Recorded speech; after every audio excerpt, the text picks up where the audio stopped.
Spread your legs apart.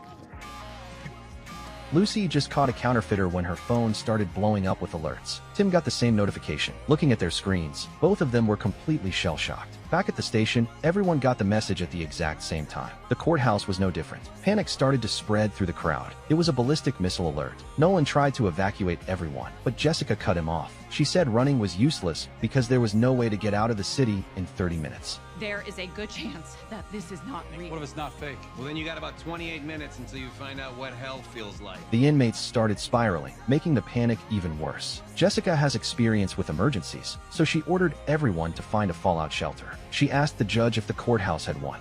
No, but the holding cells are downstairs. Let's go. I hate to break it to you, but those cells leak when it rains. They're not gonna do squat in a nuclear attack. Everyone headed down to the basement holding cells to take cover. Nobody noticed the judge was secretly plotting something. Meanwhile, the inmates started demanding their freedom. With the world ending, they didn't want to die in a cage. A fight almost broke out over it. Nolan stepped in as an officer to keep the situation under control. That's when Wesley borrowed Nolan's radio to call Lopez. He just wanted to check on the situation outside. In reality, he was saying goodbye to her. Being downtown with no shelter meant they weren't going to make it. But Lopez realized something was wrong. She knew the LA courthouse definitely had a shelter because she'd been there during her rookie year. Wesley rushed to find Jessica and Nolan to tell them the news. That's when they realized the judge and the staff were all gone. The judge had lied to them. They followed the path of an open door leading further underground and found a real shelter. What are you doing?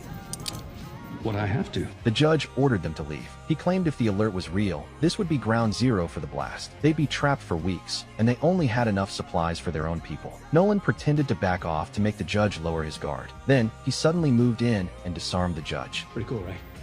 Tell me that at the academy.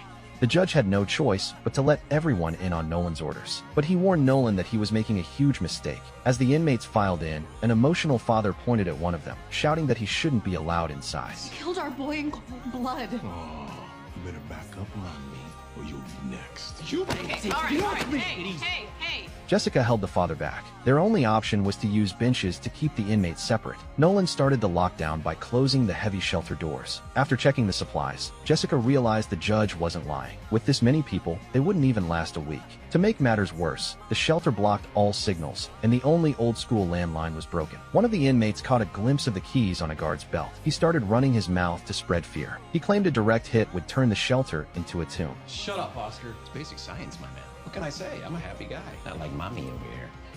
So sad. Don't you laugh at our grief. He's trying to provoke you, don't let him. He began taunting the grieving parents. Since the killer was right in front of them, the parents were a ticking time bomb. Oscar kept pushing the father's buttons. He mocked him for being too scared to avenge his child.